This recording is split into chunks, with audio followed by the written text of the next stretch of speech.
في دعاء الحقائق قرآن يقول واصف كردار محمد रब में मोहब्बत है रसूल अरबी की जन्नत की फज़ाइल में यह एक बयान सलाम है बैना से जिब्रील अभी साथ दौलात तेरा अरब मशरक़तन से मुअत्तर शुक्र शुक्र अल्लाहुम्मा सल्ली अला मुहम्मद व अला आलि मुहम्मद कमा सल्लैता अला इब्राहीम وعلى آل إبراهيم إنك حميد مجيد اللهم بارك على محمد وعلى آل محمد كما باركت على إبراهيم وعلى آل إبراهيم إنك حميد مجيد قرآن করুণাময় অসীম দয়ালু মহান আল্লাহ রাব্বুল আলামিনের দরবারে লাখো কোটি শুকরিয়া যে মহান মালিক তার অনন্ত অজস্র মেহেরবানিতে দয়া আমাদেরকে সর্বকালের সর্বশ্রেষ্ঠ মহামানব প্যারা নবী মুহাম্মদুর রাসূলুল্লাহ সাল্লাল্লাহু আলাইহি ওয়াসাল্লামের অনুপম মহান জীবন আদর্শ শীর্ষক আলোচনার একবার পরিবেশে সমবেত হওয়ার তৌফিক দান করেছেন। এজন্য দিন থেকে শুকরিয়া আদায় করি আলহামদুলিল্লাহ। এই পৃথিবীর মধ্যে একজন মানব জাতির মধ্যে একজন মানুষই রয়েছেন যার জীবনী আলোচনা করা যায় নির্দ্বিধায়, নিঃসংকোচে এবং পূর্ণ আস্থার সাথে, যার জীবনের সকাল থেকে সন্ধ্যা পর্যন্ত, সন্ধ্যা থেকে সকাল পর্যন্ত, শৈশব থেকে কৈশোর, কৈশোর থেকে যৌবন, যৌবন থেকে মধ্য জীবন এবং শেষ জীবন পর্যন্ত চোখের একটা পলক ফেরার সময়টুকুতেও যিনি কখনো কোনোদিন পাপ করেননি, কোনো গুনাহ করেননি,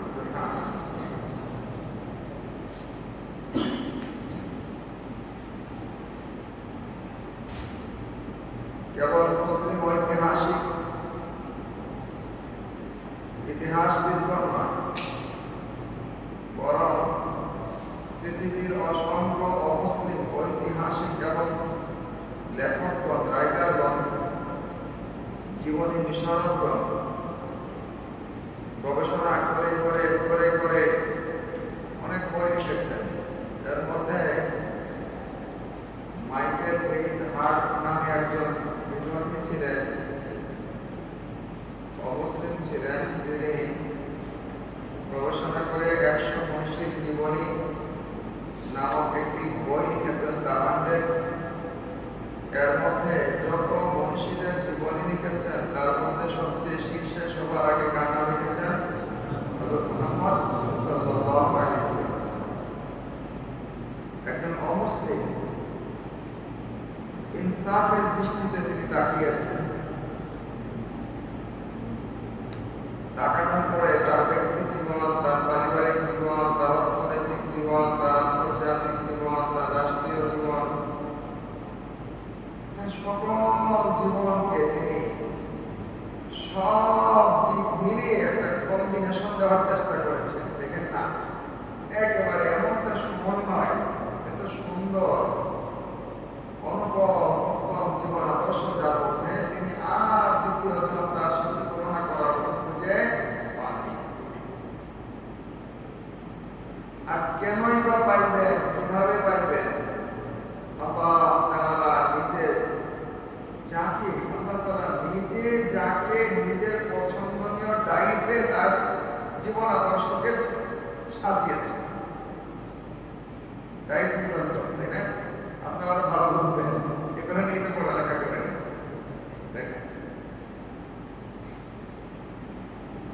আরএফএল কোম্পানি বালতি বানায়, অনেক কিছু বানায়, প্লাস্টিক বানানোর পরে ছেড়ে দেয় ডাইসে, বাস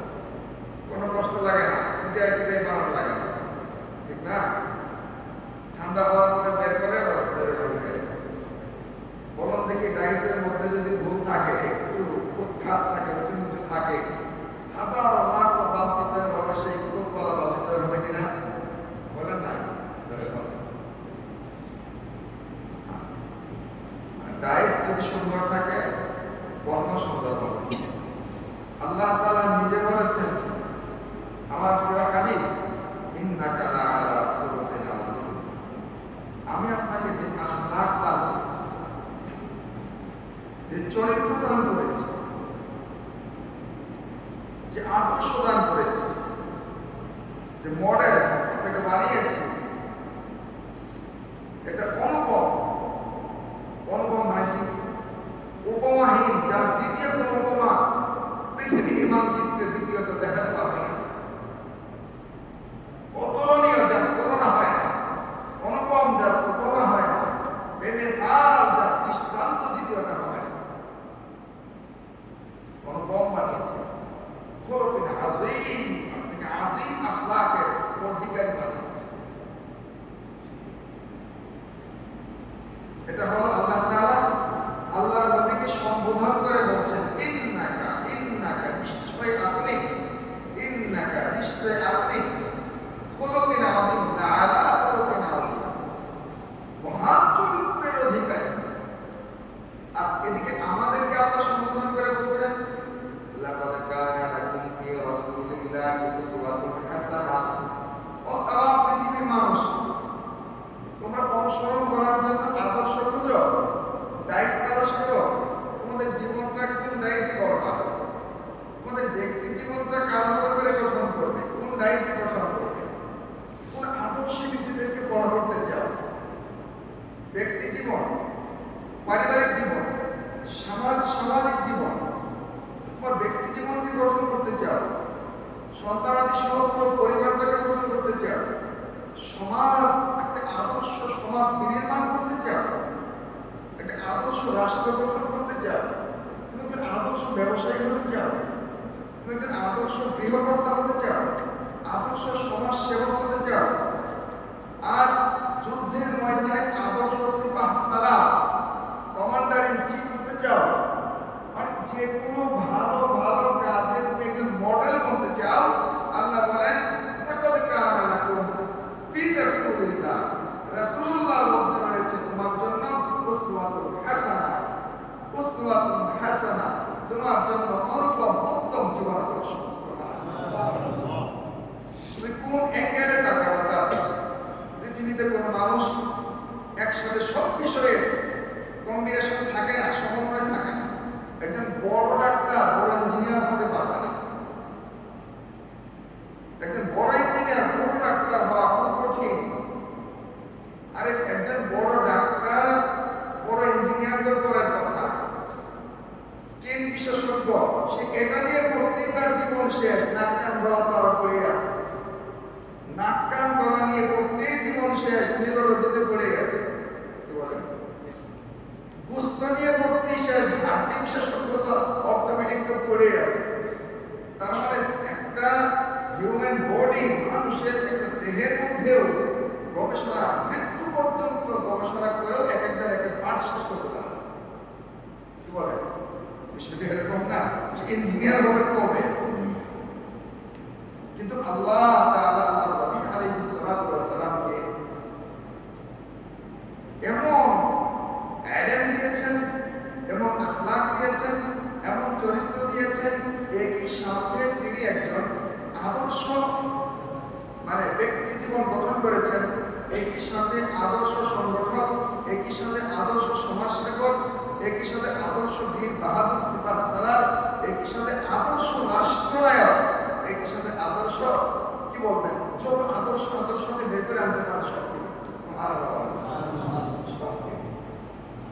সম্ভব করে সম্ভব। আরো বড় আশ্চর্যের বিষয় হলো, এর চেয়েও বড় আশ্চর্যের বিষয় হলো, এই দুনিয়াতে আমরা যাদেরকে শিক্ষিত মানুষ মনে করি,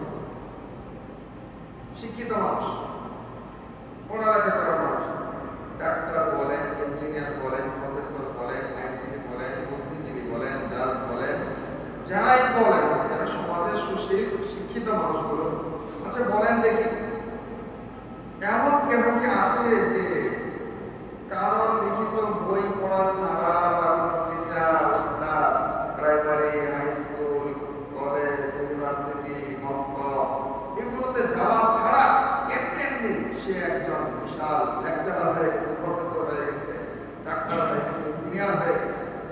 বাংলাদেশে আছে মনে হয়, বিদেশের কোনো মাটিতে আছে, কোন ধর্মে আছে?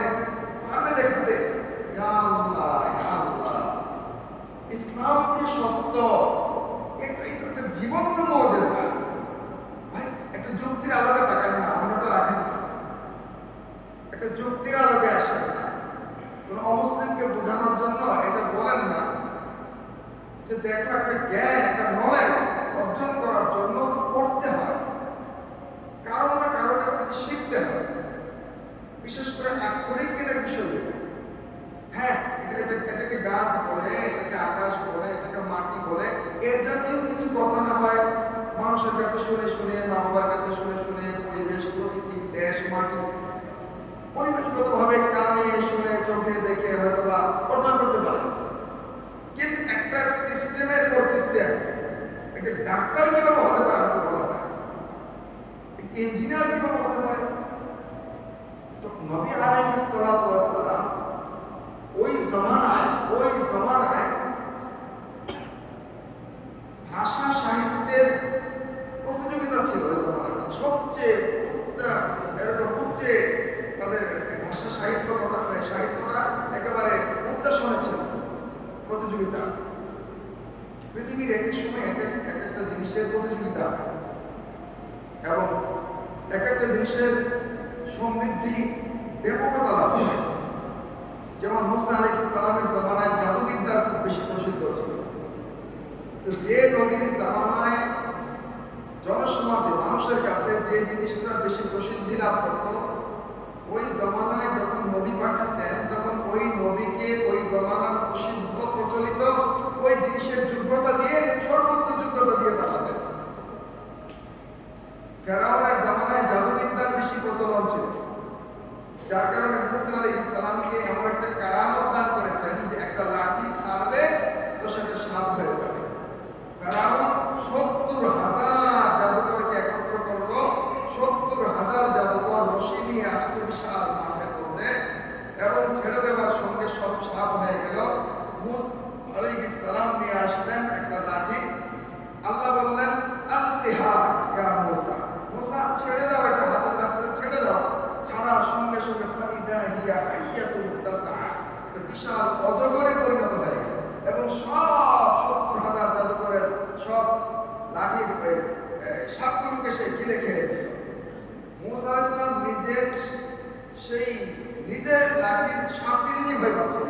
আল্লাহ বলেন লা তাখাফ, মুসা ভয় পেও না, খুদহা কে ধরো, লা তাখাফ, ভয় পেও না, সানুঈদুহা সিরাতাহাল উলা, লেজটা খালি কোন রকম একটু চিমটি দিয়ে ধরো, আমি আগের মতো তোমার হাতে লাঠি বানিয়ে ফেলব। সুবহানাল্লাহ, পুরো ঘটনা আল্লাহ কোরআনে উল্লেখ করেছে। তাহলে যে জামানায় যে জিনিসের চর্চা ব্যাপকতা লাভ করতো, ওই জামানার নবীকে তার মুজিজা হিসাবে ওই রকম জিনিসই দান করা হতো, যদিও সেটা জাদু না, ওটাকে এর উপর বিজয় লাভ করার জন্য।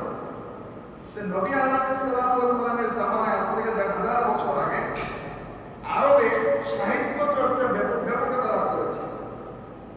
মজার বিষয় হলো তখনকার আরবি সাহিত্যের বহু বই, কিতাব এখনো আমাদের কওমি মাদ্রাসাগুলোতে পাঠ্য বই হিসেবে আছে, পড়ানো হয়। ১,৫০০ বছর আগে সাবআ মুআন্নাকা, দেওয়ানি হামাসা, দেওয়ানি মুতানাব্বি, আমরা পড়েছি। এগুলো ওই জামানার কিতাব, কাফেরদের লেখা কিতাব। কাফেরদের লেখা কিতাব কেন পড়ানো? হ্যাঁ, কোরআন যেহেতু ওই জামানার, তো ওই জামানার কোরআনের ভাষা, ভাব, এগুলো মানুষ কিভাবে ব্যবহার করত, এগুলো বোঝার জন্য ওই জামানার ভাষার বইগুলো আমাদের দরকার হয়। কথা বলে আসছে। তো আমি যেটা বলতেছিলাম, ওই জামানার সাহিত্য চর্চার যুগ ছিল। এক একজন প্রায় মানুষই কবি ছিলেন, কবিতা রচনা করতেন। ওই জমানায় নবী আলাইহিস সালামকে আল্লাহ পাঠালেন, তাকে এমন এলেম দান করলেন যে কোনো স্কুলে যেও না, কোনো মাদ্রাসায় যেও না, কোনো কলেজে যেও না, কোনো ইউনিভার্সিটি যেও না, কোন কাফিরকে কাউকে তুমি শিক্ষক বানাবে না, খবরদার। কারোর কাছে আলিফ বা তা সা পড়াই দরকার নেই। কোন আক্ষরিক জ্ঞান ব্যতীত, কোন বর্ণমালা শিখা ব্যতীত, বর্ণমালা দিয়ে শব্দ গুচ্ছ তৈরি করা ব্যতীত আল্লাহ তাআলা সরাসরি জিবরাইল পাঠিয়ে তার সিনার মধ্যে একেবারে ইলমের সমুদ্রের একটা সফটওয়্যার ইনস্টল করে দিলেন।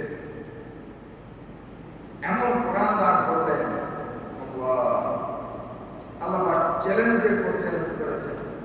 এখানে তোমাদের যদি সন্দেহ হয়, وإن كنتم في ريب مما نزلنا على عبدنا فأتوا بسورة من مثله, হে মক্কার কাফেররা, পণ্ডিতরা, সাহিত্যিকরা, আমার এই নাযিল করা কোরআনের কোন সূরা, কোন আয়াত, কোন শব্দ নিয়ে যদি তোমাদের সন্দেহ লাগে, সবচেয়ে ছোট সূরার মধ্যে একটা সূরা তোমরা বানিয়ে আনতে পারো। ওরা তো কোরআন আল্লাহ থেকে নাযিল হয়েছে এটা বিশ্বাস করবে না। তো এটা নবীর মুখ থেকে বের হয়েছে, আচ্ছা ঠিক আছে, নবী যদি বলে থাকে তো নবী এত বড় সাহিত্যিক হয়ে গেল, এই চ্যালেঞ্জ গ্রহণ করো। তোমরা তো অনেক বেশি লেখাপড়া করেছো, অনেক বড় পিএইচডি করেছো তোমরা। নবীর মুখ থেকে যা বের হয়েছে একটা ছোট সূরার মতো একটা সূরা বানিয়ে আনো। তিনি যদি 600 পৃষ্ঠা বলতে পারেন, তোমরা 3 লাইন বলতে পারবে না? আনো দেখি বানিয়ে। এই চ্যালেঞ্জ 1500 বছর চলছে, কিয়ামতের দিন সকাল পর্যন্ত চলবে। পৃথিবী তার সকল লাইনে আবিষ্কার এবং বিজ্ঞানের উৎকর্ষতার উচ্চ শিখরে আরোহণ করবে। এই চ্যালেঞ্জের মোকাবেলা করা পৃথিবীর জমিনে কিয়ামত পর্যন্ত সম্ভব হবে। এটা নবীর একটা মুজিজা, জীবন্ত মুজিজা। মুহতারাম হাজিরিন, তো আল্লাহ তাবারাকা ওয়া তাআলা রাসূল করিম সাল্লাল্লাহু আলাইহি ওয়াসাল্লামকে যেমন সুন্দর বানিয়েছিলেন সিরাত, তেমন সুন্দর বানিয়েছেন সূরাত। সিরাত মানে হলো জীবনাদর্শ, আর সূরাত মানে হলো অবয়ব। সূরাত মানে কি বলেন না? অবয়ব। যেমন বানিয়েছেন সিরাত, তেমন বানিয়েছেন সূরাত। বলেন, যেমন বানিয়েছেন সিরাত, তেমন বানিয়েছেন আল্লাহ। মজার বিষয়, পেয়ারা নবী আলাইহিস সালাতু ওয়াস সালামের কথাগুলো, প্রতিটি হাদিস আপনারা সহিহ বুখারী করে দেখবেন। আজও পর্যন্ত আমি যদি একাধিক এমন কিছু বিষয় আপনাদের সামনে তুলে ধরি যেগুলো আপনারা পৃথিবীর কোন গবেষক, অমুসলিম, যে কোনো ধর্মের হোক, তারা তাদের ধর্মের সবচেয়ে বড় পণ্ডিতের দ্বারা এর সাথে দাঁড় করাতে পারবে না। যেমন নাকি মহানবী সাল্লাল্লাহু আলাইহি ওয়াসাল্লামের হাদিস আজ থেকে ১,৫০০ বছর আগে। দেখেন, দুনিয়ার শিক্ষা ব্যবস্থার একটা রুলস, একটা নিয়ম কি, যে ধীরে ধীরে আমাদের উপরের দিকে যত যাওয়া হবে, 2, 3, 4, 5 ক্রোশ উপরে গেলে শিক্ষার কি বলবো এটাকে, আপনাদের যোগ্যতা, অভিজ্ঞতা, ডিগ্রি, ডক্টরেট এগুলো আস্তে আস্তে কমবে। যেমন নাকি আপনারা যার কাছে পড়েছেন, মনে করেন তিনি একজন, তার সার্টিফিকেট আছে 5টা, বিভিন্ন দেশ থেকে নিয়েছেন, ডক্টরেট ডিগ্রি আছে। একটু যদি খুঁজেন তিনি যার কাছে পড়েছেন তার কয়টা আছে, নিশ্চয় ম্যাক্সিমাম পার্সেন্টেজ এরকম বের করা হবে যে 100%-এর মধ্যে প্রায় 90টা এমন বের হবে। বর্তমানে যারা কলেজ, ইউনিভার্সিটির প্রফেসর বা লেকচারার আছেন, ওনাদের প্রত্যেকের যদি 5টা করে ডিগ্রি থাকে দেশি বিদেশি, তারা যাদের কাছে পড়েছেন তাদের 5টারই তাদের 3টা বা 2টা করে আছে। ঠিক, আমি বিষয়টা বুঝাতে পারছি? আচ্ছা, আপনাদের দাদা টিচার, মানে উনি যার কাছে পড়েছেন, ওনার টিচার খুঁজে দেখলে দেখবেন হয়তো বিদেশেই যায়নি, বাংলাদেশে লেখাপড়া শেষ। আমি বুঝাইতে পারছি? হয়তো বাংলাদেশেই লেখাপড়া শেষ। আবার ওনার টিচার, তাহলে হয়তো 50-60 বছর আগে চলে যেতে হবে, বা 60 থেকে 70 বছর আগে চলে যেতে হবে। ওনার টিচার খুঁজে দেখেন, উনি মাস্টার ডিগ্রি করার কথা, ওই জমানায় হয়তো 70 লেখাপড়া বিয়ে করছে। পুরা এলাকার মধ্যে একটা বিয়ে বসানো অনেক কিছু মনে করা, কি বলেন, পুরা এলাকায় একজন বিয়ে বসে। আচ্ছা, ওনার টিচার যদি খুঁজে বের করেন, মেট্রিক পাশের করে খুঁজে পাওয়া যাবে। কি বলেন, পাকিস্তানে আমরা ধরেন না ভাই, আরো কি সামনে মেট্রিক পাশের করে খুঁজে বের করা মুশকিল হবে। ওই বিলেতে কয়জন যেতে পারে না এই ব্যারিস্টারি শেখার জন্য। এর উপরে যদি ধরেন আর একটু উপরে গিয়ে খুঁজেই পাওয়া যাবে না যে তার আদৌ মেট্রিক পাস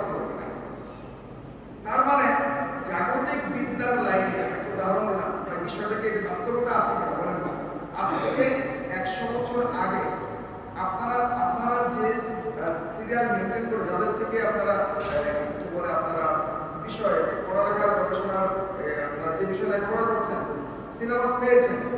তো এরকম আপনার উস্তাদ, তার উস্তাদ, তার উস্তাদ, তার উস্তাদ, তার উস্তাদ, এরকম করে করে 4, 5, 6 পুরুষ পর্যন্ত যদি যান, 100 বছরের উপরে গিয়ে দেখবেন বর্তমানে যাদের ডিগ্রি যতগুলো আছে 5 পুরুষ করে এতগুলো ডিগ্রি খুঁজে পাওয়া যাবে না। এইটুকু লেখাপড়াও খুঁজে পাওয়া যাবে না। তাহলে উপরে আপনার উঠে গেলেন, আস্তে আস্তে লেখাপড়া কমে গেল। কিন্তু ইসলামের দৃষ্টিকোণ থেকে আপনারা দেখবেন, আমার উস্তাদ, আমি যার কাছে বুখারী শরীফ পড়েছি, আল্লামা আহমদ শফি হাটাজারি মাদ্রাসা, যিনি সারা বাংলাদেশে আপনারা চিনেন, ইন্তেকাল করেছেন। আল্লাহ, মহান ব্যক্তি ছিলেন আল্লামা আহমদ শফি সাহেব, ইন্তেকাল করেছেন। মুসলিম শরীফ পড়েছি আল্লামা জুনায়েদ বাবনগরী সাহেব। আচ্ছা বলেন, আমার চেয়ে ওনার ডিগ্রি বেশি রাখো? বলেন না, শুনেছেন কত বড় মুসলিম পড়েছেন ওনার কাছে, বুখারী পড়েছেন ওনার কাছে। উনি যার কাছে পড়েছেন আল্লামা আহমদ শফি, উনি যার কাছে পড়েছেন উনি হলেন সরাসরি রাসূল সাল্লাল্লাহু আলাইহি ওয়াসাল্লামের বংশধর সাইয়্যিদ হুসাইন আহমদ মাদানী রাহমাতুল্লাহ। উনি 17 বছর আল্লাহর নবীর রওজা শরীফের কাছে বসে বুখারীর দরস দিয়েছেন। মসজিদে নববী শিক্ষক ছিলেন, দারুল উলুম দেওবন্দের কৃতি সন্তান। বর্তমানে পুরো ভারতবর্ষে জমিয়তে উলামায়ে হিন্দের যিনি প্রধান সৈয়দ আরশাদ মাদানী রাহমাতুল্লাহ। তো হুসাইন আহমদ মাদানী রাহমাতুল্লাহ যার কাছে পড়েছেন উনি হলেন মাহমুদ হাসান দেওবন্দি রাহমাতুল্লাহ। উনি যার কাছে পড়েছেন আল্লামা কাসিম নানতুবি রাহমাতুল্লাহ, দারুল উলুম দেওবন্দের প্রতিষ্ঠাতা। উপরের দিকে যা যাবেন তাদের তাকওয়া, তাদের ইখলাস, তাদের পরহেজগারি, তাদের ইলম, তাদের কি বলবো মানে গ্রহণযোগ্যতা, কিতাবের মধ্যে খুঁজে দেখেন। ধীরে ধীরে ওনাদের গ্রহণযোগ্যতা, ইলম, কামালাত, ইখলাস, বুজুর্গি শুধু বেড়ে গেছে। কমে না, বরং কি বাড়ছে। যেতে আরো করে যাবেন। এই সনদ গিয়ে পড়ছে ইমাম বুখারী রাহমাতুল্লাহ আলাইহি পর্যন্ত। ইমাম বুখারী রাহমাতুল্লাহ আলাইহি তার উস্তাদ থেকে হাদিস নিয়েছেন, তিনি তার উস্তাদ থেকে, তিনি ইবনে মুবারক থেকে, তিনি আবু হানিফা রাহমাতুল্লাহ আলাইহি। কে আবু হানিফা রাহমাতুল্লাহ আলাইহি ইমাম বুখারীর যে ছোট আলেম বড় আলেম ছিল। এইভাবে নবী আলাইহিস সালাম পর্যন্ত। এখানে দুইটা জিনিস আমি বের করলাম। একটা হলো ইসলামের লাইনে, দিনের লাইনে আমাদের যত পিছনে যাওয়া যাবে তত আস্থা বেশি আসবে, তাকওয়া বেশি হবে, গ্রহণযোগ্যতা বেশি আসবে, ইলমের লাইনের উপরে দিকে যাওয়া। এক নাম্বার 2, নবী আলাইহিস সালাতু ওয়াস সালাম থেকে আমরা যত রকমের ইলম পেয়েছি, তাফসীর পেয়েছি, হাদিস পেয়েছি, মাসাইল পেয়েছি, ফরায়েজ পেয়েছি, সমস্ত ইলমের সূত্র পরম্পরা আছে। বলেন কি আছে? যাকে বলা হয় সানাদ, যাকে বলা হয় কি সানাদ। আমি যদি বলি হয়তো আমার 70 মুখস্থ নেই, কিন্তু 70 টোটাল লেখা আছে। আমি এই হাদিসটা শুনেছি আল্লামা আহমদ শফি সাহেবের কাছে, উনি তার উস্তাদের কাছে, সবার নাম। একটা হাদিসে নবী আলাইহিস সালাম পর্যন্ত দীর্ঘ 1500 বছর পর্যন্ত এই হাদিসটার মধ্যে কোনো বিচ্ছিন্নতা সৃষ্টি হয় নাই। নবী আলাইহিস সালাম থেকে সাহাবী শুনেছেন, তার থেকে কোন তাবেঈ, তার থেকে কোন তাবেঈ, তার থেকে এরকম হবে ইমাম বুখারী, তার থেকে তার ছাত্র, এভাবে আমার পর্যন্ত এসেছে। আচ্ছা বলেন তো দেখি, a plus minus b whole square এর সূত্রটা আপনি যার কাছে পড়েছেন, আপনি এরকম ভাবে কই 500 বছরের কই পুরুষ পর্যন্ত যেতে পারবেন? যে আপনি আপনার উস্তাদের কাছে পড়েছেন, উনি তার কাছে পড়েছেন, উনি তার কাছে পড়েছেন, উনি তার কাছে পড়েছেন, উনি তার কি যাওয়া যাবে? বলেন না, যাওয়া যাবে? আমি কিন্তু বইয়ের কথা বলিনি, প্রত্যেকটা হাদিসের কথা বলেছি। প্রত্যেকটা হাদিসের সনদ আছে এরকম, একটা আলাদা হাদিসকে আমি আমার রাসূল পর্যন্ত আমি ঠেকাই দিতে পারি। আমি বুঝাইতে পেরেছি ইসলামের আস্থা, ইসলামের গ্রহণযোগ্যতা দেখেন যে ইসলাম এমন একটা বিষয় যে এখানে প্রত্যেকটা জিনিসের মানে এর গ্রহণযোগ্যতা আছে, এর দালিলিক বিশুদ্ধতা কি পরিমাণ প্রমাণিত। তো বলতেছিলাম যে নবী আলাইহিস সালামকে আল্লাহ বানিয়েছেন, যেমন ছিল তার সিরাত তেমন ছিল তার সূরা। এই কথাটা বলতে গিয়ে এটা বললাম। কেন বললাম এবার বলি। নবী আলাইহিস সালামের মহান জীবন আদর্শ যেমন সংরক্ষিত, সাহাবায়ে কেরাম লিখে রেখেছেন, ঠিক তেমনি ভাবে সাহাবায়ে কেরাম নবীজির সূরত পর্যন্ত লিখে রাখতেন এবং এটাকে বর্ণনা করতেন। সিহা সিত্তা, 6টা হাদিসের বিশুদ্ধতম কিতাবের এক কিতাবের রচয়িতার নাম হলো, এক কিতাবের নাম হলো তিরমিজি শরীফ। ইমাম তিরমিজি রাহমাতুল্লাহি আলাইহি প্রিয় নবীজির সিরাত নিয়ে, সুরাত নিয়ে, তার অবয়ব নিয়ে আলাদা একটা কিতাবই লিখেছেন, যার নাম হলো শামায়েল তিরমিজি। কেমন ছিল তার খাবার, কেমন ছিলেন দেখতে তিনি, তার চোখটা কেমন ছিল, তার মাথা কেমন ছিল, তার নাক কেমন ছিল, তার গাল কেমন ছিল, তার এরকম দাড়ি কেমন ছিল, তার চুল কেমন ছিল, তার নখ কেমন ছিল, সুবহানাল্লাহ। এই তার চোখ কেমন ছিল, এটার মধ্যে আলাদা হাদিসের সূত্র আছে। তার গালটা কেমন ছিল, এটা নিয়ে আলাদা হাদিসের সূত্র আছে, সুবহানাল্লাহ। আচ্ছা বলেন, পৃথিবীর মধ্যে এমন দ্বিতীয় আরেকজন মহামনীষী খুঁজে বের করেন যে কোনো ধর্মের, যার অবয়বকে, যার খাওয়াকে, যার জীবনটাকে এভাবে সংরক্ষণ করে রাখা হয়েছে? বলেন না, কেউ দেখাতে পারবে এইভাবে সংরক্ষণ করা? কান রাসূলুল্লাহ সাল্লাল্লাহু আলাইহি ওয়াসাল্লাম আতওয়ালা মিনাল মারবু ওয়া আহসানা মিনাল মুশাদ্দা। প্রিয় নবী আলাইহিস সালাতু ওয়াস সালাম, সাহাবী বলেন যে অনেক বেশি উঁচু লম্বা মানুষ ছিলেন না, আবার বেটে মানুষ ছিলেন না। মুতাদিলাল খালক, মধ্যম গঠনের মানুষ ছিলেন। তবে আল্লাহ তাআলা তার মর্যাদা এবং তাকে মুআজিজা দিয়েছিলেন। আনওয়ারাত তালাতা, 3 জন লম্বা মানুষের পাশে যদি তিনি দাঁড়াতেন, যত লম্বা মানুষ হোক তাদের পাশে দাঁড়ালে প্রিয় নবীজিকে লম্বা মনে হতো। কিন্তু আলাদা আলাদা করে তাকে দেখলে মধ্যম গঠনের মনে হতো। কিন্তু আল্লাহ তাআলা নবীজির সম্মানকে এত বাড়িয়েছিলেন, যদি তিনি কোনো মানুষের পাশে দাঁড়াতেন, 1 জন 2 জন 3 একাধিক লম্বা মানুষ, যত লম্বা মানুষ হোক না কেন, প্রিয় নবী আলাইহিস সালাতু ওয়াস সালামকে লম্বা মনে হতো। আনওয়ারাত তালাতা, নবীজির মাথা আসিন্দান নাম, সামঞ্জস্যপূর্ণ মাথাটা বড় ছিল। রাজিলাস শাআর, নবীজি 3 প্রকারের চুল রাখতেন, 3 প্রকার ভাবে, কখনো কানের লতি, কখনো ঘাড়, কখনো লতি এবং ঘাড়ের মধ্যে করতেন। লিম্মা, জুম্মা, ওয়াফরা, এই তিন ভাবের 3 নাম ছিল, হাদিসের মধ্যে আছে। চুল কেমন ছিল? লা বিল জা'দিল কদর ওয়ালা বিস সাবাত, একেবারে কুকড়ানো ছিল না, আবার একেবারে লম্বাও ছিল না। কেমন ছিল?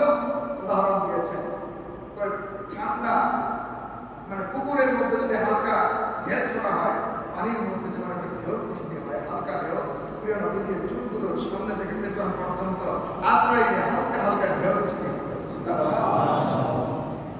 হালকা ঢেউ সৃষ্টি, এত সুন্দর। নবীজি কপাল কেমন ছিল? ওয়াসিআল জাবিন, কপাল মোবারক বড় প্রশস্ত ছিল। আজাজ্জাল হাওয়াজিব, নবীজির ভ্রু মোবারক খুব বাঁকানো, চিকন, সরু এবং খুব ঘন ছিল। তবে 2 ভ্রুর মাঝে একটু ফাঁকা ছিল, 2 ভ্রুটা লাগানো ছিল না, এবং 2 ভ্রুর মাঝে একটা রড ছিল, একটা রড ছিল। বাইনাহুমা আইকুল ইউদিকুল গাদাব, নবীজি কারোর ভেতরে কোনো অসামঞ্জস্যতা, ইসলামের কোনো অপূর্ণতা, কোনো কিছু দেখার কারণে যদি একটু রাগান্বিত হয়ে যেতেন, তখন রাগের কারণে এই রগটা ফুলে উঠত। আর এই রগের স্ফীত হওয়া, সামনে থেকে যারা দেখতো, নবীজির দিকে তাকাই থাকতো, নবীজির রাগ করাটা, ওই রগটা আরো বেশি চমৎকার। নাক কেমন ছিল? আকানাল আইরিন, নবীজির নাক মোবারক সরু এবং অনেক সুন্দর ছিল দেখতে। লাহু নূরুন ইয়ালু, হাদিস থেকে লাহু নূরুন ইয়ালু, সামনে থেকে যখন নবীজির সঙ্গে কেউ কথা বলতো, নবীজির নাক মোবারক এসে নূর খেলা করতো, নাকের ডগায় নূর ছিল। লাহু নূরুন ইয়ালু, নাকের ডগায় নূর চমকে। চোখ কেমন ছিল? আশকালাল আইনাইন, কালো অংশ বেশি কালো, সাদা অংশ বেশি সাদা, এবং সাদা কালো একটু ডোরা কাটা ছিল, লাল লাল লাল লাল দেখুন শির ছিল। আশকালাল আইনাইন আদিআত আহদা আত-তাবিল আল-আশফা, চোখের পাপড়িগুলো লম্বা লম্বা ছিল, ঘন ছিল, সুবহানাল্লাহ, পাপড়ি, নবীজির চোখের পাপড়িগুলো। গাল কেমন ছিল? ভেতরে ঢোকানো, কুচকানো, নাকি খুব, তাই না, সাহলাল খাদ্দাইন, লালটা সমান করা ছিল, দেখতে চমৎকার। দাড়ি কেমন ছিল? দাড়ি মোবারক খুব ঘন ছিল, দাড়ি মোবারক খুব ঘন ছিল। হাতগুলো কেমন ছিল? নবীজি তো বাহাদুর ছিলেন। 40 জন পুরুষের শক্তি নবীজির গায়ে ছিলেন। এই জন্য কবির দেয় নবীজির অঙ্গ মোবারক খুব লম্বা ছিল, লম্বা। আরিদ সাদা, বুক মোবারক প্রশস্ত ছিল। মনে নাই একজন 6 দেখতে একটু পছন্দ করে গিয়েছিল। আসলে জিম করে ব্যায়াম করে আমরা আমাদের বডিকে এরকম বানাই। নবী আলাইহিস সালাতু ওয়াস সালামকে আল্লাহ তাআলা সৃষ্টিগতভাবে ওই সৌন্দর্য দিয়েছিলেন। একজন বাহাদুরের, একজন বীর বাহাদুরের দেহটা যেমন হয়, আল্লাহ নবীকে এমনটাই দিয়েছিলেন। আরিদ সাদা, বুক মোবারক প্রশস্ত ছিল। বাঙালির বুকের আগে পেট চলে। নবী আলাইহিস সালাতু ওয়াস সালামের ব্যাপারে এসেছে সাওয়া আল বাতনি ওয়াস সাদর, বুক এবং পেটটা সমান করা ছিল, পেট উঁচু ছিল না। বাহাদুর যা হয়, মানে ব্যায়াম করলে যা হয়, এরকম ছিল সাওয়া আল বাতনি ওয়াস সাদর। তখমাল কারাদিস, এই যে আঙ্গুলের জোড়াগুলো খুব মজবুত শক্ত ছিল।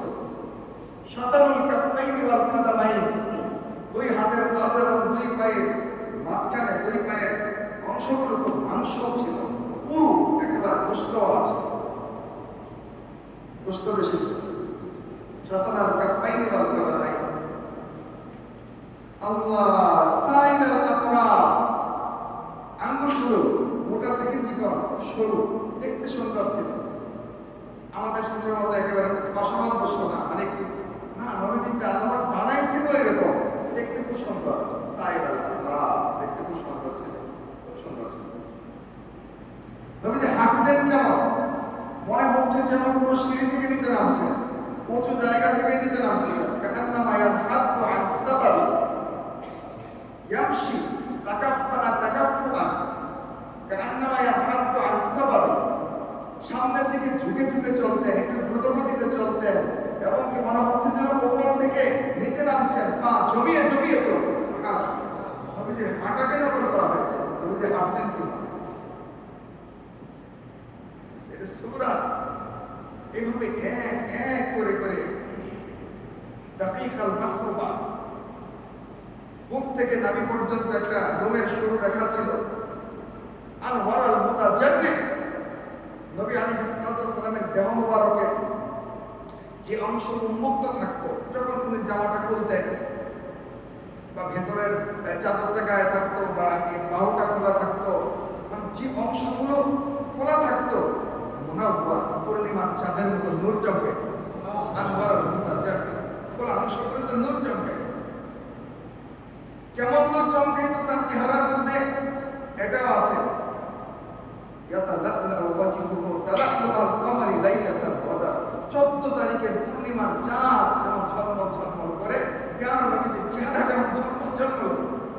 ইয়াতালাল্লাহু ওয়াজহুহু তালাল্লুআল কমার লাইলাতাল বদর, 14 তারিখের পূর্ণিমার চাঁদের মতো ঝলঝল করছে। 14 তারিখের পূর্ণিমার এক চাঁদনি রাতে প্যারা নবী ঘরের বাইরে বসা, জাবের বিন সামুরা রাদিয়াল্লাহু তাআলা আনহু বসা। তো জাবের বিন সামুরা একবার নবীজির দিকে তাকায়, আরেকবার চাঁদের দিকে তাকায়। আকাশে কোনো মেঘ নেই, খোলা সুন্দর চাঁদটা দেখা যাচ্ছে। সৌদি আরবের আকাশটা আরো পরিষ্কার, মেঘ ঠেকছে, নাম গন্ধ থাকে না। আমাদের না সকাল বিকাল কি বলেন, একরকম বিকাল আরেক রকম, একেবারে পরিষ্কার আকাশে বিমানে উঠলাম, বিকালবেলা একেবারে তুফানের মধ্যে এসে নামলাম। বিমান থরথর করে কাঁপতেছে, ঝিমঝিম করতেছে, ওই আমি শেষ। এই যে কয়েকদিন আগে কথা বলতেছি, কয়েক মাস আল্লাহ হজ সফরে গিয়েছিলেন, তো পরিষ্কার আকাশ। নবী আলাইহিস সালাতু ওয়াস সালামের দিকে একবার তাকায়, আবার চাঁদের দিকে তাকায়। নবীজি বুঝে ফেললেন কি ব্যাপার, জাবের তুমি এমন করতেছে কেন? তুমি একবার আমার দিকে, আবার চাঁদের দিকে, একবার আমার দিকে, আবার চাঁদের দিকে তাকাচ্ছ। তো জাবের বিন সামরা বলে, ইয়া রাসূলুল্লাহ, আমি আপনার চেহারাটা দেখছি আর চাঁদকে দেখছি, কোনটা বেশি চমৎকার লাগে, কোনটা সুন্দর লাগে? আমি সিদ্ধান্ত নিলাম চাঁদের মধ্যে ঠোঁট আছে, এর চেয়ে আপনার চেহারাটা বেশি সুন্দর লাগতেছে। উহুদের ময়দানে গেলাম, পেয়ারা নবী আলাইহিস সালাতু ওয়াস সালামের যেখানে দান্দান মুবারক শহীদ হয়েছে, মাথায় লৌহ শিরস্ত্রাণ ভেঙে মাথায় ফলা ঢুকে গিয়েছিল। আহত পেয়ারা নবীকে সাহাবায়ে কেরাম যে গুহাটার মধ্যে ঢুকিয়েছিলেন, এখনো পর্যন্ত আল্লাহ না জানেন আল্লাহু আ'লাম কেন সেই গুহা থেকে এমন এমন কি বলবো, মানে সুরভিত হয়ে যায়, বিমোহিত হয়ে যায় যে গ্রানে এমন গ্রান জীবনে কোনোদিন আমি আমার নাক মানে আস্বাদন করেনি। এখন সেই গুহার থেকে গ্রান আসতেছে, লাইন ধরে ধরে একজন একজন করে ঢুকতেছে, বের হইতেছে, বের হতে চায় না। জিজ্ঞাসা করলাম কি ভাই তাড়াতাড়ি বের হন না কেন? ঢুকে দেখেন বের হতে মন চাই কিনা। তো এই পাহাড়টার কাছাকাছি আমাদেরকে ড্রাইভার যখন নিয়ে গেল, আমাদের ড্রাইভার ছিল পাকিস্তানি, বিন্দুরি টাউনে পড়ালেখা করেন, আমার একা আলেম, ওখান থেকে ফারেক ইউসুফ বিন্দুরি রহমতুল্লাহ মাদ্রাসা, বড় আলেম, তবে সৌদি আরব গিয়ে গাড়ি চালায়, আলেম বড়। তা আমাদের কাফেলার যিনি মুআল্লিম ছিলেন উনি বললেন যে হুজুর আপনি মুতারজিম, এখানে আর কোনো মুতারজিম দরকার নেই, এখানে গাইডের দরকার নেই, স্বয়ং যিনি ড্রাইভার আছে উনি বড় আলেম, উনি নিজেই গাইড, উনি উর্দুতে বলবেন, আপনি একটু কাফেলার লোকদেরকে বাংলা করে শোনাবেন। তো কোরআনের আয়াত তেলাওয়াত করে করে শানে নুজুল কোন আয়াতের নাসিল হওয়ার কোন জায়গাটা ছিল এটা দেখাচ্ছেন আমাদেরকে, নিয়ে যাচ্ছেন ওখানে। নবীজির কোন হাদিসের প্রেক্ষাপট কোনটা ছিল, শানে উরুদ কোনটা ছিল, ওই জায়গাটা নিয়ে যাচ্ছে, কোন ঘটনা কোথায়। তো উহুদের ওই গলিতে ঢুকার সময় আমাকে বললেন হুজুর একটু ঘোরায় নিয়ে আসতেন কেন জানেন? আপনাকে একটা সাইনবোর্ড দেখাবো। কি সাইনবোর্ড? করে তাকানো বলে দেখি, দেখলাম লেখা দারু হাসান বিন সাবিত, দারু হাসান বিন সাবিত রাদিয়াল্লাহু আনহু। বলছে দেখছেন? হ্যাঁ দেখলাম। এটাই হলো সেই হাসান বিন সাবিত রাদিয়াল্লাহু আনহুর বাড়ি। সুবহানাল্লাহ।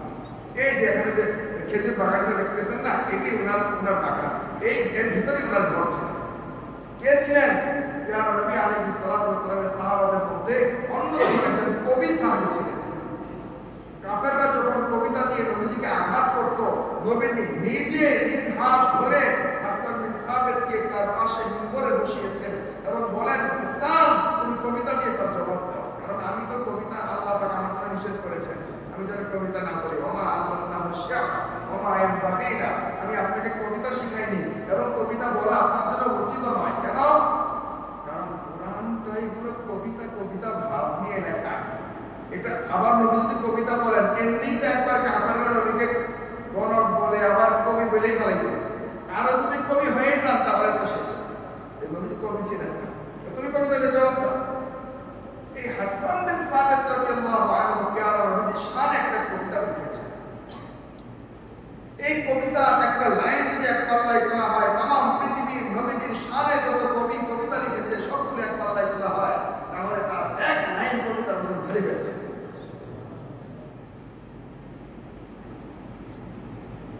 তো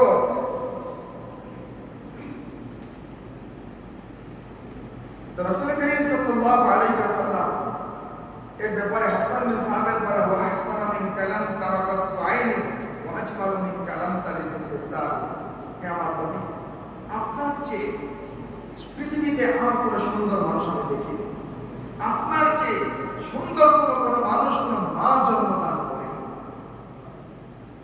আপনার চেয়ে সুন্দর কোনো মানুষ কোনো মা জন্মদান করেনি। মনে হচ্ছে যেন আপনি আল্লাহ তাআলা আপনাকে এমন ভাবে বানিয়েছেন যে আল্লাহ তাআলা আপনাকে জিজ্ঞাসাই করেছেন যে হাবিব বলুন না আমি আপনার চোখটা কিভাবে বানাবো, আমি আপনার গানটা কিভাবে, পুরো দেহটাকে কেমনে বানাবো, আপনার আপনার চরিত্রটা কেমন দেব। মনে হচ্ছে যেন আপনাকে সরাসরি সম্বোধন করে করে জিজ্ঞাসা করে করে কান্নাকা কত খলিকতা কামা তাশা খলিকতা মুবাররাআম মিন কুল্লি আইবিন, সকল অপূর্ণতা অসঙ্গতি সকল ধরনের পাপ পঙ্কিলতা থেকে মুক্ত পরিচ্ছন্ন করে আপনাকে সৃষ্টি করেছেন। আর মনে হচ্ছে যেন কান্নাকা কত খলিকতা কামা তাশা, যেমনটা আপনি পছন্দ করেছেন তেমনটাই আপনাকে সৃষ্টি করা হয়েছে। চিন্তা করে দেখেন, আপনি যেমনটা চেয়েছেন তেমন। মুহতারাম আছে। নবী আলাইহিস সালাতু ওয়াস সালামকে আল্লাহ তাআলা যেমনটা সুরাত সুন্দর বানিয়েছেন, তেমন সিরাত সুন্দর বানিয়েছেন। একজন আদর্শ, একজন মহান পুরুষ ছিলেন। 40 বছর আগে নবুয়ত দেন, দিলে আল্লাহ দিতে পারতেন, কেন দেননি?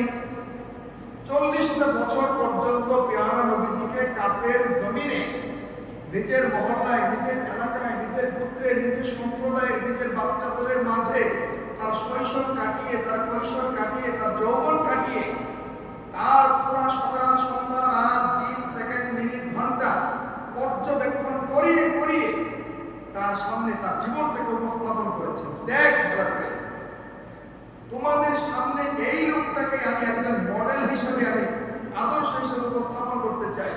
পরে যেন আবার না বলতে পারো এর ব্যক্তি জীবন জানি না, কৈশোর শৈশব জানি না, কই থেকে এসেছে, কেমন আগে মনে হয় কোন খারাপ মানুষ ছিল, হুট করে নিয়ে আসছে আমাদের মাঝে, চিনি না জানি না, কেমন অনুসরণ করবো, এটা যেন বলার সুযোগ না থাকে।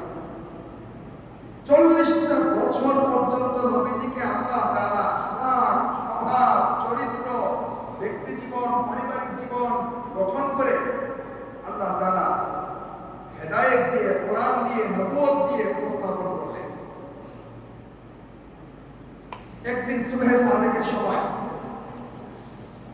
জাবালে আবু কুবাইসের পাশে সাফা পাহাড়ে উঠলেন, উঠে পুরো গোত্রের মানুষকে ডাকলেন।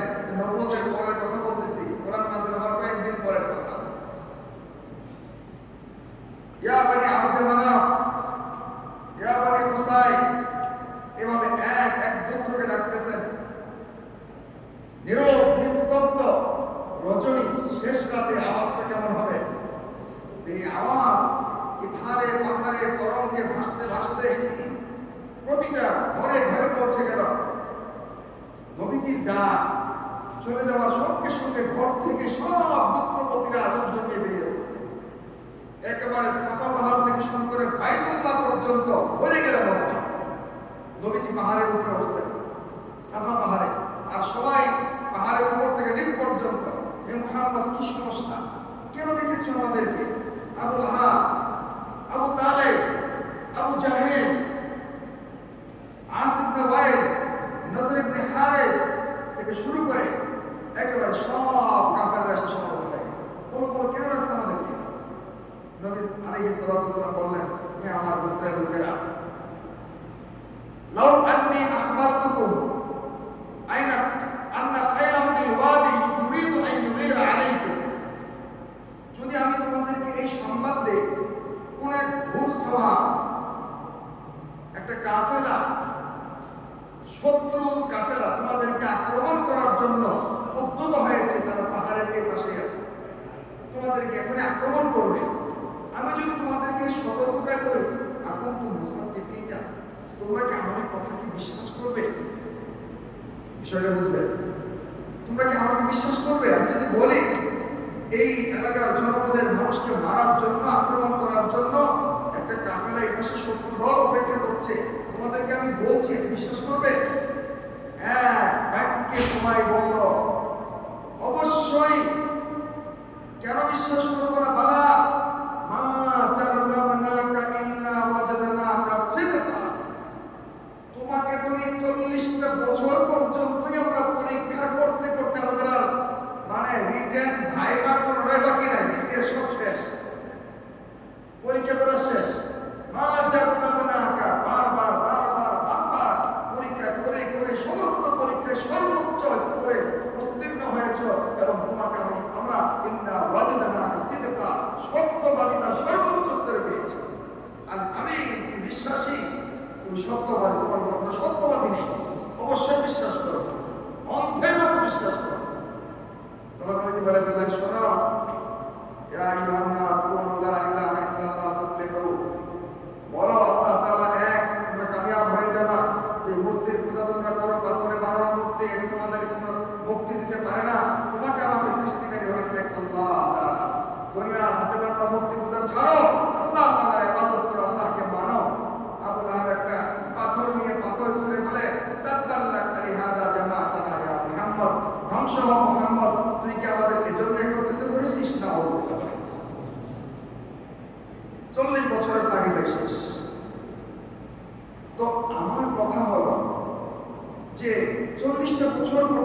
কাফেরদের মুখ থেকে আল আমিন এবং বিশ্বাসী উপাধি পেয়েছে। নবীজির আখলাক আর চরিত্রটা এমন ছিল। দেখুন, এখান থেকে একটা বিষয় আমি বের করছি, সেটা হলো যারা ইসলাম নিয়ে চলবে, মুসলমান হবে, প্রত্যেক মুসলমানই নবীজির উম্মত, মানে উম্মতে ইজাবি, যারা দাওয়াত পেয়েছে এবং দাওয়াত কবুল করেছে, তাদের আখলাক, তাদের আদর্শ হবে মহানবীর আদর্শ। তারা হবে সত্যবাদী, তারা হবে বিশ্বাসী, তারা কাউকে কষ্ট দিবে না, তারা মিথ্যা বলবে না, তারা ওয়াদা খেলাফ করবে না, কোনো মুমিনের রক্ত তারা হালাল মনে করবে না, কাউকে হত্যা করবে না, কারো মালের খেয়ানত করবে না, কারো ইজ্জত নষ্ট করবে না, কারণ এগুলো সব নবী আলাইহিস সালাতু ওয়াস সালামের চরিত্রের বিপরীত ছিল। আমাদের চরিত্র হবে প্রিয় নবীজির চরিত্র। আল্লাহ তাআলা তার ভিতরে কোরআন দেওয়ার আগে তার জীবন গঠন করেছেন, ইসলাম দেওয়ার আগে জীবন গঠন করেছেন, ইসলাম দেওয়ার পরে তো আছেই, ইসলাম দেওয়ার আগেই আল্লাহ তাআলা আগে তৈরি করেছেন, আগে তৈরি করেছেন। মুহতারাম হাজিরিন, এজন্য আমরা প্রিয় নবীজিকে একজন আদর্শ নবী, আদর্শ রাসূল, আদর্শ ব্যক্তি, উনি ব্যক্তি হিসেবে মহান ছিলেন, রাসূল হিসেবে তো মহান, এটা বলাই ভালো করছে। মুহতারাম হাজিরিন, এজন্য আমরা প্রিয় নবী আলাইহিস সালাতু ওয়াস সালামের জীবন আদর্শ বাদ দিয়ে প্রিয় ভাই কোথাও যাওয়ার কোনো সুযোগ নেই। আপনি কাকে অনুসরণ করতে চান বলেন না? দুঃখজনক হলো আমাদের স্কুল, কলেজ, ইউনিভার্সিটি ছেলে মেয়েরা, আমরা যুব সমাজ, আমরা জেনারেল লাইনে যারা পড়ালেখা করি, কেন জানি আমাদের কালচারটাই হারিয়ে যাচ্ছে। কালচারাল একটা, ওই যে আমি একটা কথা বলেছিলাম, কালচারাল অসহায়তার মধ্যে আমরা পড়ে গেছি। স্কুল, কলেজ, ইউনিভার্সিটি আমরা সিলেবাস পড়ালেখা করি, আমরা ইঞ্জিনিয়ার হচ্ছি, বিল্ডিং কেমনে তৈরি করতে হয়, ব্রিজ কেমনে বানাতে হয়, রোড ঘাট কেমনে বানাতে হয়, এটা তো প্রয়োজন। দুনিয়াতে মানুষ জীবনযাপন করবে, এই যোগ্যতা দক্ষতা অর্জন করবে, মানুষের উপকার হবে এবং আমরা নিজের অর্থ উপার্জন করবো, এটাই করে কি মানুষের বেঁচে থাকার তাগিদে, সমাজের তাগিদে, সমাজের মানুষ সুন্দর জীবন যাপন করার তাগিদে আমরা এগুলো তৈরি করবো, ভালো কথা। ইলেকট্রিক্যাল ইঞ্জিনিয়ার হবো, আমরা ফ্যান বানাবো, লাইট বানাবো, মাইক বানাবো, আমরা মেশিন তৈরি করব, ট্রাক্টর তৈরি করব, আমরা গবেষণা করব, বিজ্ঞানী হব, ইঞ্জিনিয়ার হব, ডাক্তার হব, মানুষের সেবা করব। কোনোটাই ইসলামের সাথে সাংঘর্ষিক না ভাই, সাংঘর্ষিক না বলেন না, বিন্দু পরিমাণ সাংঘর্ষিক নয়। কিন্তু কেন জানি এই লাইনে পড়ালেখা করতে গেলে কেন আমাকে নবীর তরিকার বিপরীত চলতে হবে? কেন আমাকে আল্লাহ রাসূল সাল্লাল্লাহু আলাইহি ওয়াসাল্লাম যে মহান আদর্শ নিয়ে নাযিল হয়েছেন, এসেছেন, এই আদর্শকে নিক্ষেপ করে, এই আদর্শকে ব্যঙ্গ করে, এই আদর্শকে তাচ্ছিল্য করতে হবে, এই আদর্শকে একেবারে অহেতুক মনে করে আপনাকে আমাকে দুনিয়াতে জীবনযাপন করতে হবে? কেন? এটা কেন? আমার বুঝে আসে না কেন? আমি সিলেবাস পড়ি, আমি ডাক্তার হই, আমি মুসলিম, কথা বলেন না। আচ্ছা, আমি একজন ডাক্তার হলে আমি কি আল্লাহর বান্দা নই? বলেন না, আমি কি আল্লাহর বান্দা নই? একজন আলেম, একজন দিনদার, পরহেজগার, যে তার জীবনটা ইসলাম দিয়ে সাজিয়েছে, ভালো করে ভাই আমি দরদ দিয়ে বলছি, যে লোকটা তার জীবনে শতভাগ ইসলাম প্র্যাকটিস করার চেষ্টা করছে, খাবারে দাবারে, কামাই রোজগারে, বিবাহ শাদীতে, ইবাদত বন্দেগীতে, সব লাইনে, এবং কি পোশাক পরিচ্ছদ ইসলাম প্র্যাকটিস করার চেষ্টা করছেন। আচ্ছা, তিনি কি মায়ের পেটে যখন ছিলেন বা যখন জন্ম নিয়েছেন, এই ভদ্রলোককে লালন পালন করার জন্য তার মায়ের বুকে খাদ্য দিয়েছেন, জন্ম নেওয়ার পরে খাদ্য দিয়েছেন, তাকে আল্লাহ লালন পালন করার জন্য যে পরিমাণ নিয়ামত দিয়েছেন, আপনারা যারা যে সকল ভাই বোনেরা ইসলাম প্র্যাকটিস করছে না, ইসলামকে অ্যাভয়েড করে চলছে, আচ্ছা বলেন তাদের উপরে কি কোনো প্রকার কোনো নিয়ামত আল্লাহর কম আছে না কম ছিল? আমাকে বলেন না, কোনো নিয়ামত কম আছে? তাদেরকে লালন পালন করার জন্য আল্লাহ কি মায়ের বুকে খাদ্য দেননি? তাদের উপর, তাদের জন্য কি আল্লাহ রিজিক দেননি? এক কথায় বলি, দুনিয়া, চন্দ্র, সূর্য, অক্সিজেন, আলো, বাতাস, ফল, ফ্রুটস, পানি, আবহাওয়া, থেকে শুরু করে সুস্থতা, এই সব কিছু নিয়ামতগুলো যারা ইসলাম প্র্যাকটিস করছে তাদের জন্য যেমন আল্লাহ দিয়েছেন, যারা প্র্যাকটিস করছে না তাদের জন্য আল্লাহ দিয়েছেন। কাউকে আল্লাহ ঠকাননি, কাউকে আল্লাহ কম দেননি। প্যারা ভাই, কিয়ামতের ময়দানে আল্লাহ তাআলা ইন্না ইয়াওমাল ফাসলি কানা মিকাতা, আল্লাহ বলেন শোনো, দুনিয়াটা পরীক্ষার হল। পরীক্ষার হলে সবার জন্য ভুল করার, শুদ্ধ লেখার, ভুল লেখার পূর্ণ স্বাধীনতা দেওয়া থাকে। এটা আমি পরীক্ষা ভুল করে নয়, ইচ্ছাকৃত ভাবেও পরীক্ষার খাতায় উপন্যাস লিখে আসার অধিকার দেওয়া আছে। যদি কেউ পরীক্ষার হলে এমনি পুরো গাল গল্প লিখে দেয়, আশেপাশে লিখে, কেউ কিছু বলবে না, লেখার স্বাধীনতা আছে। কিন্তু একটা পরিণতি আছে না নাই? ওই পরিণতির ভয়ে কেউ বন্ধ লেখে না। যদিও পরীক্ষার হলে কেউ তাকে হাত চেপে ধরে না, কিন্তু পরীক্ষার হলে তাকে হাত চেপে না ধরলেও, বের করে না দিলেও, ওই যে পরিণতি, আমি ফেল করলে কি হবে, বদনাম হবে, চাকরি হারাবো, আমি সমাজ উদ্বাস্ত হিসেবে চলবো, আমার সব হারাবে, এই ভয় আমাকে তাড়া করে চলছে। এই ভয়ে আমি বাস কেউ আমাকে কিছু না বললেও, নিন্দা না করলেও আমি সুন্দর হতে চাই। এর ভয় বুঝতে হবে। এই দুনিয়ার জীবন শেষে আপনাকে আপনার আমার জন্য একটা বিচার দিবস আছে, যেখানে আল্লাহ বলে ওই স্কুল কলেজ ইউনিভার্সিটিতে চলতে বলা যুবক, একটা যৌবন কাল তোমাকে দিয়েছিলাম, একটা যৌবন কাল আমি ইসলাম প্র্যাকটিসকারী ওই বন্ধুকে, ওই বান্দাকেও দিয়েছিলাম। সে মানতে পারলো, তুমি কেন মানতে পারলো না? যে চোখ আমি তোমাকে দিয়েছিলাম, এই চোখ দিয়ে তুমি একটা বার কেন কোরআন দেখলে না, নবীর আদর্শ দেখলে না, হাদিস দেখলে না, সে দেখতে পারো, তুমি কেন দেখতে পারলে না? এভাবে এক একটা নিয়ামতের ব্যাপারে জিজ্ঞাসা করা হবে। এজন্য আমি আপনাদেরকে হয়তো বোঝাতে সক্ষম হয়েছে, পেয়ারা নবী সাল্লাল্লাহু আলাইহি ওয়াসাল্লাম মহান জীবন আদর্শ সম্পন্ন একজন মানুষ ছিলেন। তাকে আমরা অনুসরণ করলে আমরা দুনিয়াতেও লাভবান হব, সম্মানী হব, এবং পরকালে আল্লাহ তাআলার কাছে সম্মানী হব, এবং জান্নাতে নবীর সঙ্গে আমাদের অবস্থান হবে। আর লাভ কি? আর আরেকটা লাভ হলো এটাই, দুনিয়া আমাদের থেকে কোনোভাবেই কমবে না। যে ডাক্তার হওয়ার কথা আমি ডাক্তার হয়েই যাব, যে ইঞ্জিনিয়ার হওয়ার কথা আমি ইঞ্জিনিয়ার হয়েই যাব। কারণ ডাক্তার ইঞ্জিনিয়ার হওয়া একটা শারীরিক প্র্যাকটিসের বিষয় না, এটা তো পড়ালেখার বিষয়। সেটার সাথে ইসলামের কোনো সাংঘর্ষিকতা তো নাই। তা আমি একের মধ্যে 4 পাইতেছি, আর একের মধ্যে 1 পাইতেছি। বুদ্ধিমান মানুষ একের মধ্যে 4টাই তো দেবে। যার দ্বারা পরকালে হচ্ছে, দুনিয়াও হচ্ছে। পরকালে সম্মান পাচ্ছি, দুনিয়াতেও পাচ্ছি। আল্লাহর কাছেও সম্মান, মানুষের কাছেও সম্মান, নবীর কাছেও সম্মান, জান্নাতও পাচ্ছি, জাহান্নাম থেকে বাঁচতেছি। আবার দুনিয়াতে আমি ডাক্তারও হচ্ছি, ইঞ্জিনিয়ারও হচ্ছে, সততার সাথে জীবনযাপন করছি, সবই আমার হচ্ছে।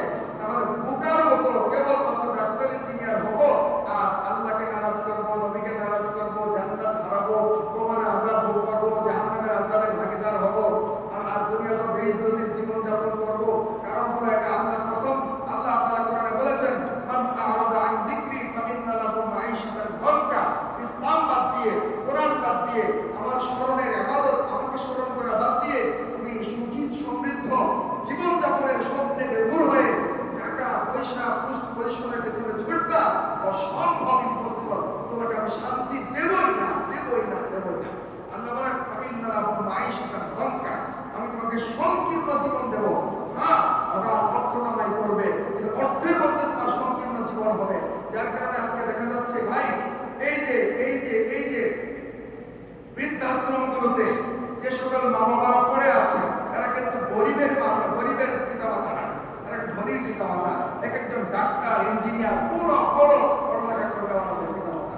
আবার অনেকে বৃদ্ধাশ্রমে নেই, কিন্তু আপন ঘরে তারা এমন ভাবে জীবনযাপন করছেন, না প্রতিবেশীকে কাউকে বলতে পারছেন কষ্টের কথা, না সইতে পারছেন। শেষমেশ চেয়ারে বসে মাথার মধ্যে পিস্তল ঠেকাইয়া ঠুস, মরে নাই গুলশানে মরে নাই, এরকম হয়ে শেষ চলে যাচ্ছে। এই জন্য এর শারীরিক জিন্দেগি আমি মনে করছি না আল্লাহকে বাদ দিয়ে মাল নিয়ে সুখে থাকবো, ঢাকা বাড়ি বানালে সুখে থাকবো, এরকম দামি গাড়ি হলে সুখে থাকবো। এই জন্য ভাই, পড়ালেখা করতে এসেছি, ভালো পড়ালেখা করবো, হিসেব নাই। নামাজের সময় নামাজ, ইসলামের সময় ইসলাম, আল্লাহর নবীকে আপন করি,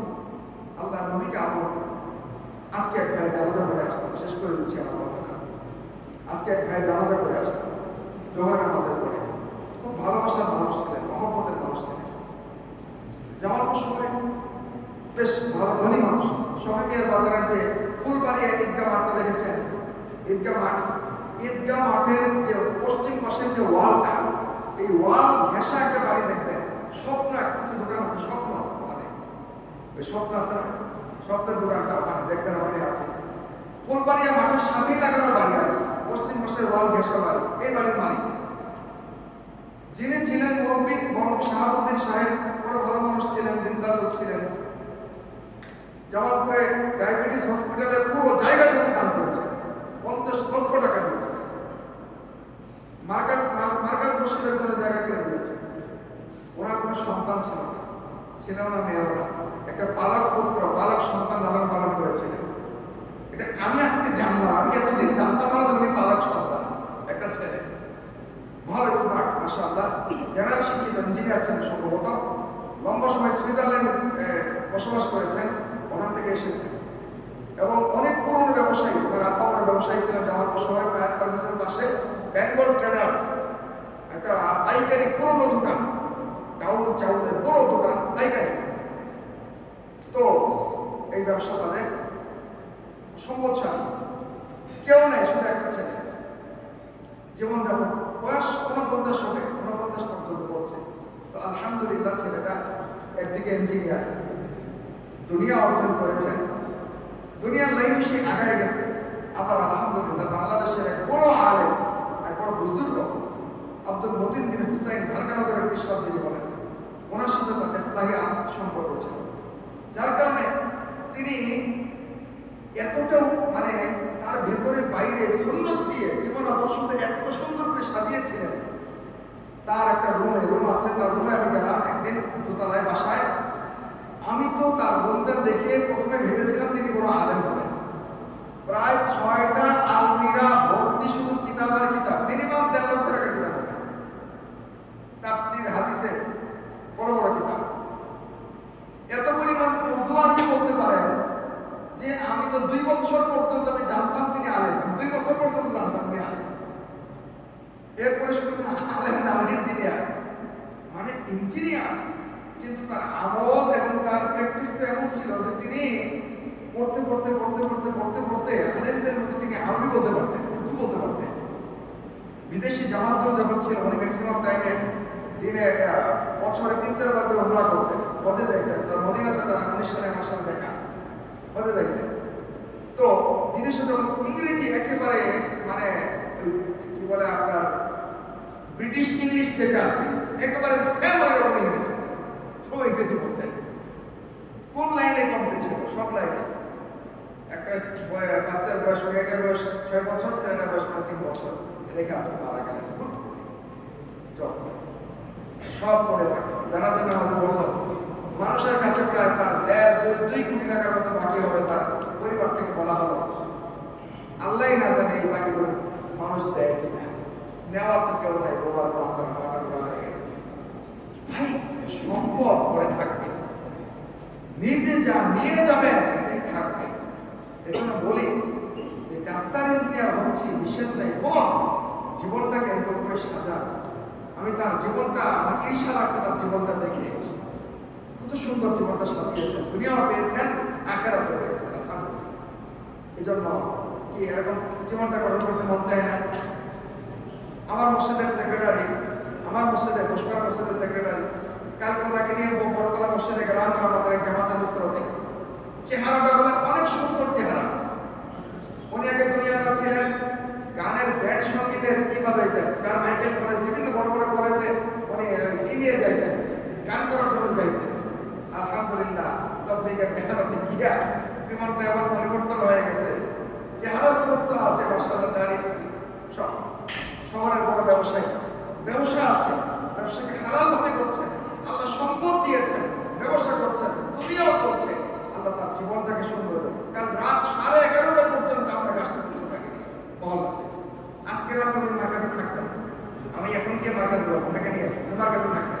দেখেন এক সময় আমরা পাকিস্তানের জোনায়েদ জামশেদকে চিনি, আমাদের বাংলাদেশের জোনায়েদ জামশেদ ভাই জিন্দগি কি সুন্দর করে সাজে। আমরা দুনিয়াও করবো, আখিরাতও করবো, করবো তো ইনশাআল্লাহ। কি বলেন? আখিরাত যদি দুনিয়ার বাধা না হয় তাহলে আখিরাতকে এবং দুনিয়া দুটো মিলে কম্বিনেশন করতে সমস্যা নাই তো নাকি?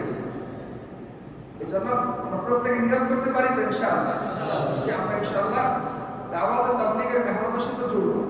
এই মেহনত মানুষের জীবনকে পরিবর্তন করে দিয়েছে। ওলামায়ে কেরামের সাথে সম্পর্ক রাখো, মাসাইলগুলো ওলামায়ে কেরাম থেকে নেব, সম্পর্ক রাখো, মাঝে মাঝে আল্লাহ ওয়ালাদের কাছে যাও, সান্নিধ্য নেব। কিন্তু উপকারিতা অনেক বেশি। আল্লাহ তাবারক ওয়া তাআলা যা শুনলাম, যা বললাম, বলনেওয়ালা শুননেওয়ালা সকলকে এর চেয়ে বেশি আমল করার তৌফিক আল্লাহ তাআলা দান করুন। আমিন। অনেক কিছু বলার ছিল, বাদ পড়ে গেছে, অনেক কিছু আমার ব্রেনে ছিল না, নতুন করে যোগ হয়েছে। শুদ্ধ মতো কথাগুলোকে আল্লাহ পাক আমল করার তৌফিক দান করুন। অনাকাঙ্ক্ষিতভাবে কোনো কিছু ভুল হয়ে গেলে আল্লাহ তাআলা মাফ করে দিন। জি, কয়জন? 10 জন। মাশাআল্লাহ, খুব সুন্দর একটা ইস্তেরাত।